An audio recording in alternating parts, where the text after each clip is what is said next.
எல்லோருக்கும் வணக்கம். இந்த காலத்து இளைஞர்கள்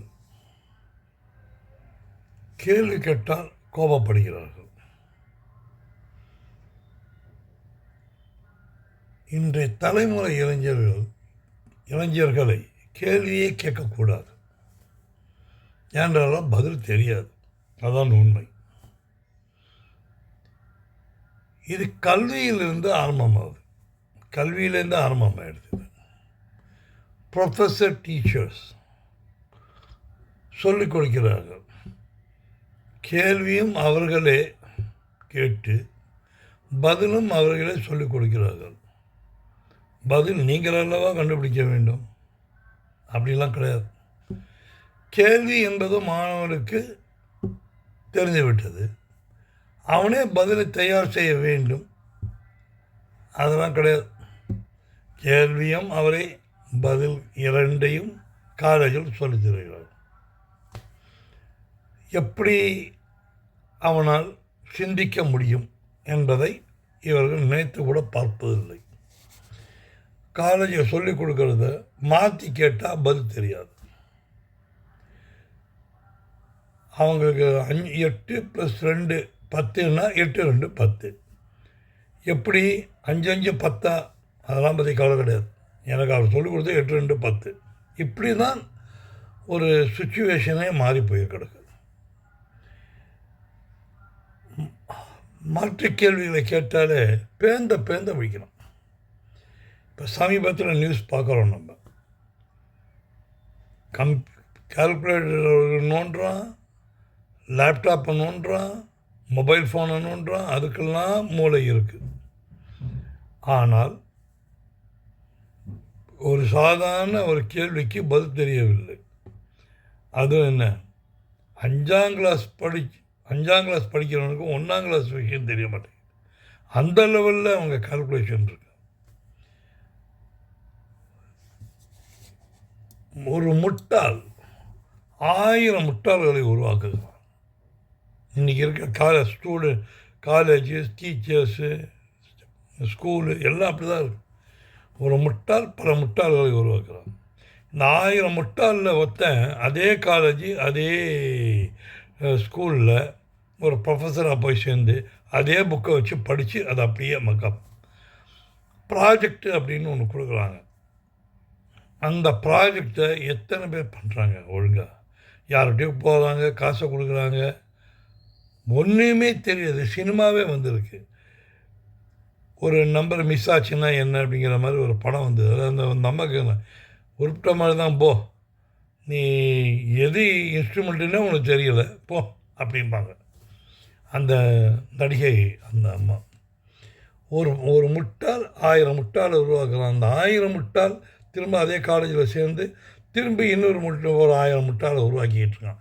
கேட்டால் எங்கள் மெத்தட் அப்படி தான் அப்படிங்கிற மாதிரி இருக்குது. நம்ம நாடு முன்னேறணும்னா பகுத்து அறிவு முன்னேறணும். பகுத்தறிவே இல்லையே. பகுத்தறிவதுனா என்ன? அது என்ன ஏதுன்னு யோஜனை பண்ணி பேசுகிறதுனா பகுத்து அறிவு. இது இல்லையே. கல்வி ஒரு இண்டஸ்ட்ரி மாதிரி ஆயிடுச்சு. என்னவோ ப்ரொடியூஸ் பண்ணுறாங்க, என்னவோ விற்குது, ஓடுது. அந்த அளவில் தான். ஒரு ஹிந்து பத்திரிக்கை தலையங்கம் எழுதியிருக்கு. அதாவது தலையங்கமில் ஹெட்டிங்கில் போடுது, ஃப்ரண்ட் நடுவில் சென்டர் பேஜில் வரும்.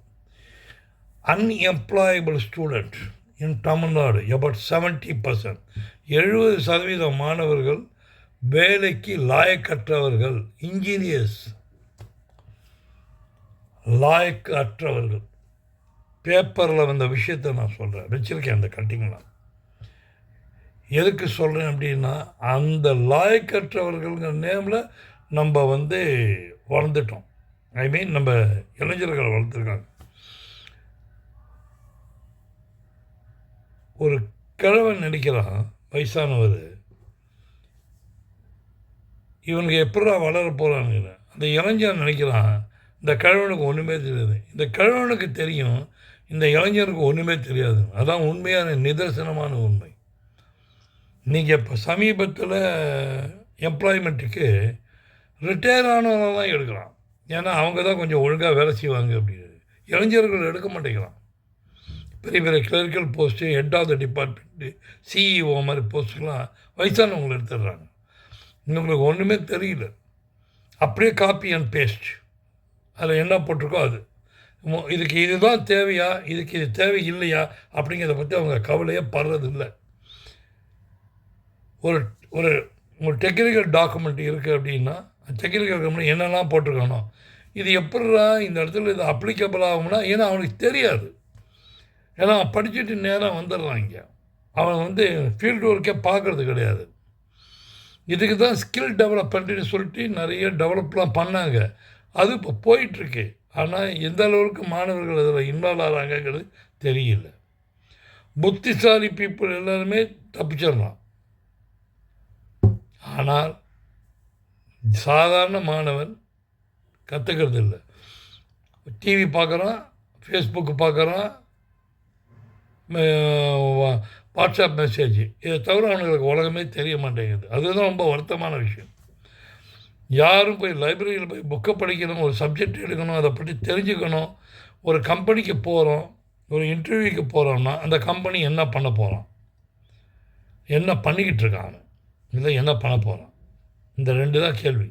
இந்த கேள்வியில் வெப்சைட்டில் போட்டு பார்த்தா அந்த கம்பெனி பண்ண போகிற ப்ராடக்ட்டு, அதை பண்ணிய டீட்டெயிலு, இதையெல்லாம் படிச்சுட்டு அவங்க நேராக போய் இன்டர்வியூ அட்டெண்ட் பண்ணால் அவன் கேட்குற கேள்வி ஒவ்வொன்றையும் டான்னு போது சொல்லலாம். ஆனால் படிக்கிற இன்ட்ரெஸ்ட் கிடையாது. ஏன் அப்படின்னா, இப்போ இருக்க சமீபத்தில் இளைஞர்களுக்கு வசதி வாய்ப்புகள் ஜாஸ்தி ஆகிடுச்சு. அதுதான் வருத்தம். வசதி வாய்ப்புகள் இருக்கட்டும், அவங்க அப்பா அம்மாவாவது சில விஷயங்களை சொல்லணும். எஸ் தம்பி, இதெல்லாம் பண்ணுறா, இதெல்லாம் போய் பாரு, இந்த இன்டர்வியூ இங்கே வந்திருக்கு, அப்பாவுக்கு நேரம் இல்லை, அம்மாவுக்கு நேரம் இல்லை அப்படின்னு சால்ஜாப் சொல்லிக்கிட்டு, இல்லைன்னா இந்த பையனுக்கும் ஒரு இன்ட்ரெஸ்ட் இல்லாமல் 1,50,000 கொடுத்து மொபைல் ஃபோன்லாம் வாங்கி தரீங்க. அந்த பையன் என்ன பண்ணுறான்னு கூட பார்க்கறது இல்லை, அந்த பொண்ணு என்ன பண்ணுறான்னு கூட பார்க்கறது இல்லை. இன்டர்வியூக்கு போறியாம்மா, எந்த கம்பெனி, அந்த கம்பெனிகளை பற்றி இன்ஃபர்மேஷன் எடுத்துகிட்டு போ, ஒன்றும் தெரியாது. அப்படியே மண்ணாத மாதிரி இதை பற்றி தெரியுமா, தெரியாது. ஒரு இன்ட்ரெஸ்டே கிடையாது. ஏன் அப்படின்னா வசதி வாய்ப்புகள். ஒரு ஸ்கூட்டர் வேணுமா வாங்கி கொடுத்துட்றாங்க, பைக் வேணுமா வாங்கி கொடுத்துட்றாங்க, மொபைல் வேணுமா வாங்கி கொடுத்துட்றாங்க. ஆனால் அவன் பக்கத்தில் இதெல்லாம் பண்ணணும்னு சொல்கிறதுக்கு அப்பா அம்மாவுக்கு நேரம் இல்லை. ரொம்ப ரொம்ப ஒரு வருத்தமான விஷயம். உங்களுக்கு தெரியும், கிருஷ்ணர் 9வது குழந்தையாக தான் பிறக்கிறாரு. கம்சன் அந்த குழந்தைய கொலை பண்ணுறதுக்கு வர்றாரு. இதுதான் பாயிண்ட். இப்போது இதை சொற்பொழிவில் கேட்டிருக்கோம், புக்கில் படிச்சிருக்கோம், எல்லாம் பண்ணியிருக்கோம். அதில் இருந்த ஒரு குழந்தை கேட்டிருக்கு, இது எதுக்கு வீணாக இத்தனை குழந்தைய பிறந்து சாகடிக்கணும், இவங்க 2 பேரும் தனித்தனியாக பிரித்து வச்சுட்டா குழந்தையே பிறக்காதில்ல அப்படி ஒரு சின்ன குழந்தை கேட்டுங்க. இதுக்கு பதில் யாருக்கும் தெரியாது. சொன்ன சொற்பொழிவாளருக்கும் தெரியாது, எழுதினவங்களுக்கும் தெரியல.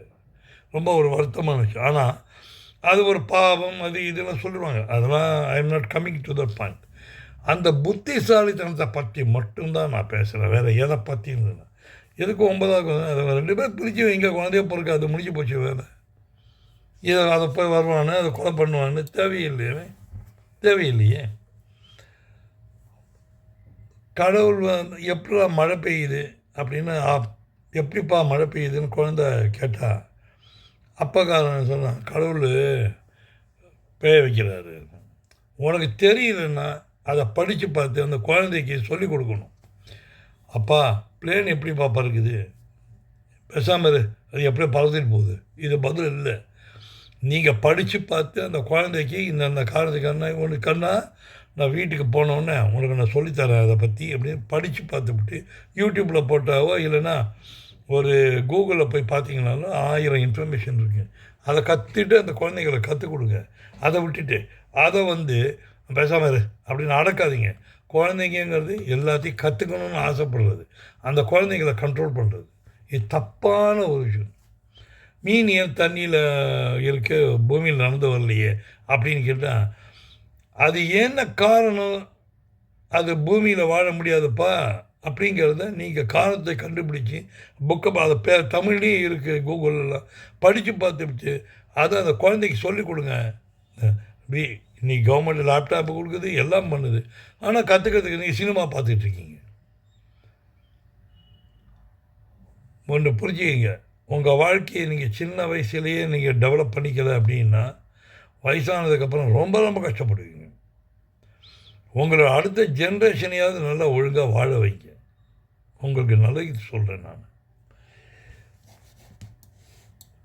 தரையில் ஏன் மீன் நடக்காது அப்படின்னா அதுக்கு காரணத்தை சொல்லுங்கள் அவங்கள்ட்ட. புரியுதா? படித்து பார்த்துக்கணும். முடிவுரையாக சொல்லும்போது, மற்ற விரோதிகளை விட தவறான வழியில் செல்லும் நம் மனமே நமக்கு மாபெரும் தீங்கு செய்யும். மற்ற விரோதிகளை விட தவறான வழியில் செல்லும் நம் மனமே நம்பதை தான் நமக்கு மாபெரும் விரோதி. வேறு யாரும் கிடையாது. விரோதி வெளியிலேருந்து வரணும்னு அவசியம் இல்லை. உங்களுக்கு நீங்களே போதும். Okay, all the best. குழந்தைங்க நல்லா வளங்க, நல்லா மேலே கொண்டு வாங்க. அதை செஞ்சு காட்டுங்க. வணக்கம்.